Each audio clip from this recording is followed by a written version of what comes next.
Abon sih nene, euro sudah. Hah? Lalu ang kip nasan hot. Neng kahi neng kuk. Aku cukup bukan. Ses.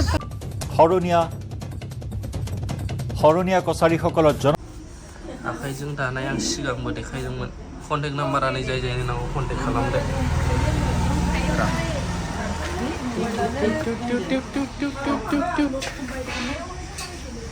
गोगोम मोजां मोजां दागासिनो दं नै जायनो नांगौ दखानिफोरखौ फिसिग्रासो जाबावसो नायङाबो जायनो नांगौ माबादो बिहरदो बा लांफैदो गावनिनो प्रडाक्सन नै बिराद मोजां मोजां आखाइजों दानाय गामसायाबो नै न'आव दाजोबनाय गोजा प्रडाक्सन ओइजोंबो दंबावो दाग्राया आं देखायथ'ला बावनो जेनुइन गासिबो मोनजोबो मा लाखो नोंलाय हो मा मोनखो नों आयंनिफ्राय आयंआ नै आंनोहाय माबा हरबाय नायलाय मानो हरबावनांगौ दे बेनो खर'आनो देरद्रायसिगोन आंखौ अननानै आयंआ नै गिफ्ट हरदों राजखुंग्रि दख'ना स्टरनिफ्राय गावनि प्रडाक्सन दं आयंना आं बार बार खिथाबाय दाख्लैबो भिडिअ बानायदोंमोन आङो जाय जायनो नांगौ एबारनिफ्राय नै बेयावनो खोमसिबाय नै प्लेटखौ नुनाय नंला नै फ्लाइट होबाय आं राजखुंग्रि कन्टेक्ट नाम्बारा बावनो दं नै जाय जायनो नांगौ लिरनानैबो होखागोन आं बाव हटेलबो दंदेरो ओरैहाय गार्लस हस्टेलबो बहाय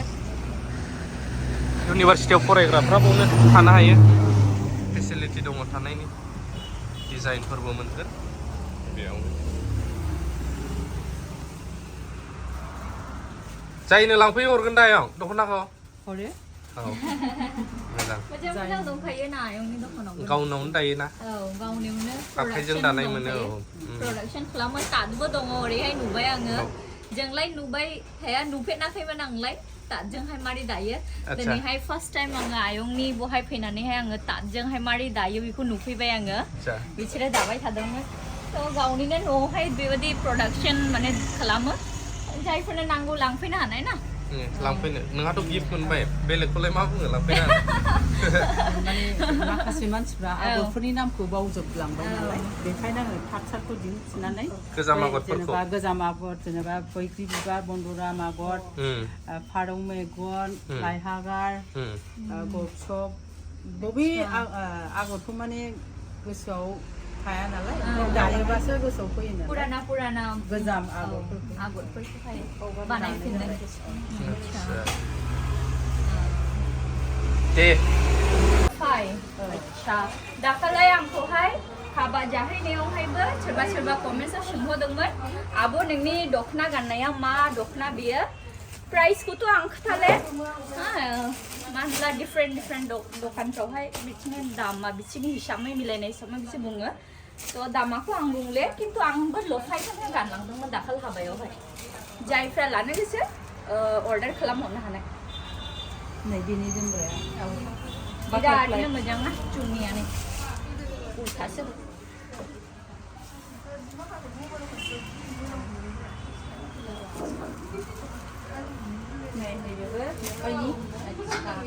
नै आर मोनसे लफाय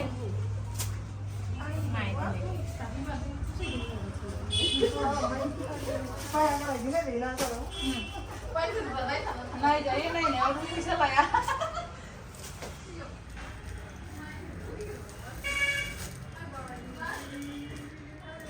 मोजां बादि नुयो नै बिनि फास्राया नै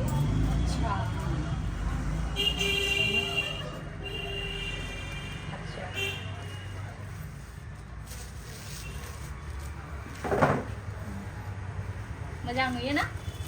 बिरादनो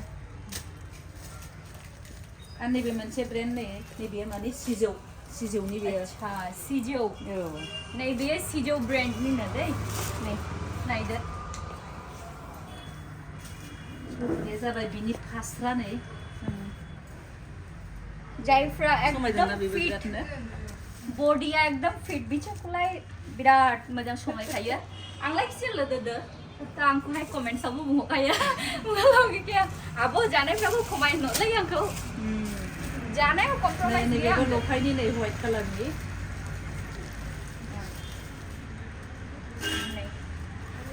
Hai. Saya biji pasra.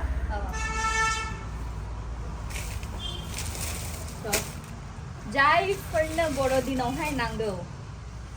एकदम हिन्जावफोरलाय हाबा जानायनि उनावलाय हौवाफोरनिफ्राय देख'नो हानाय आरो सिख्लाफोरला बयफ्रेन्डफोरनिफ्राय 60 देख'दो नै बे बिबार ब्रेन्डनि मोनसे दिन्थिबावदो नेखौ देख'नायखौ मिनिं ओंखारदों आरोखि 60 बाव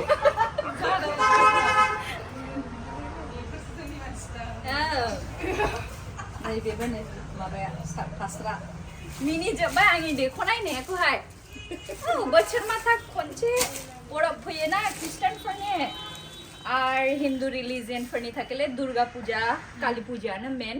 तो ख्रिस्टानफोरनि थाखाय ख्रिस्टमासआ मेन छै तो बोसोर माथा गासे बयफ्रेन्डनिफ्राय देख'नायावनो माथा थाङो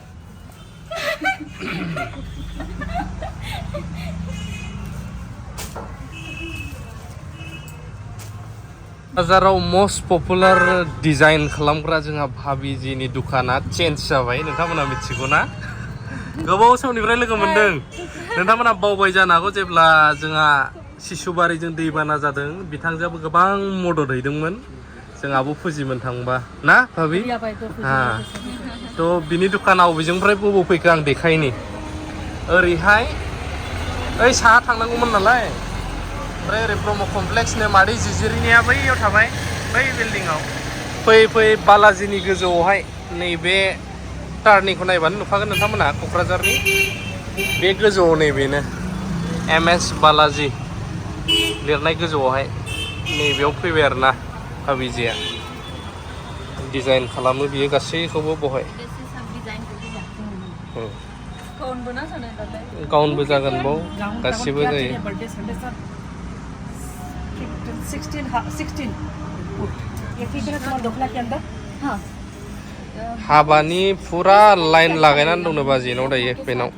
दोखसा ये दोखला का मेरा दे दी तो हां डीपी रहेगा 10 फ्रंट कैम आच्छा ठीक है देखो सिख्लाफोरनावनो जोबदोंलै হৰণীয়া কছাৰীসকলৰ জনজাতিৰ মৰ্যাদা কৰ্তন কৰা হৈছে ৰাজ্য চৰকাৰে জাৰি কৰিলে ST মৰ্যাদা কৰ্তনৰ জাননী উচ্চ ন্যায়ালয়ৰ কঠোৰ নিৰ্দেশৰ পাছতে কঠোৰ সিদ্ধান্ত জনজাতি পৰিক্ৰমা বিভাগে 28 ফেব্ৰুৱাৰীত জাৰি কৰে নিৰ্দেশনা হৰণীয়া কছাৰীসকলক সাংবিধানিকভাৱে STৰ মৰ্যাদা দিয়া হোৱা নাছিল এতিয়াৰে পৰা ট্ৰাইবেল সংঘই দিব নোৱাৰিব STৰ প্ৰমাণপত্ৰ কোনো জনজাতিকে STৰ প্ৰমাণপত্ৰ দিব নোৱাৰিব ট্ৰাইবেল সংঘই জনজাতীয় লোক চিনাক্তহে কৰিব পাৰিব ট্ৰাইবেল সংঘই 2018 পৰা হৰণীয়া কছাৰীক STৰ মৰ্যাদা দিয়া হৈছিল সাংবিধানিক বিধি ব্যৱস্থাৰ অধীনত হৰণীয়া কছাৰীক STৰ মৰ্যাদা দিব পৰা যাব এই মুহূৰ্তত এটা গুৰুত্বপূৰ্ণ খবৰ আমি জনাইছো এই বিষয়টোক কেন্দ্ৰ কৰি এই মুহূৰ্তত তীব্ৰ প্ৰতিক্ৰিয়াৰ সৃষ্টি হৈছে হৰণীয়া কছাৰীসকলৰ জনজাতিৰ মৰ্যাদা প্ৰত্যাহাৰ কৰা হৈছে অনুসূচিত জনজাতিৰ মৰ্যাদা কৰ্তন কৰা হৈছে ৰাজ্য চৰকাৰে জাৰি কৰিলে STৰ মৰ্যাদা কৰ্তনৰ জাননী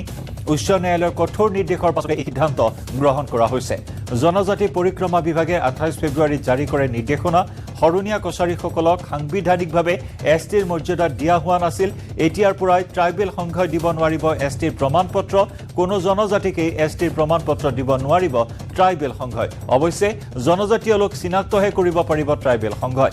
2018 পৰা হৰণীয়া কছাৰীক STৰ মৰ্যাদা প্ৰদান কৰা হৈছিল সাংবিধানিক বিধি ব্যৱস্থাৰ অধীনত হৰণীয়া কছাৰীক STৰ মৰ্যাদা দিব পাৰিব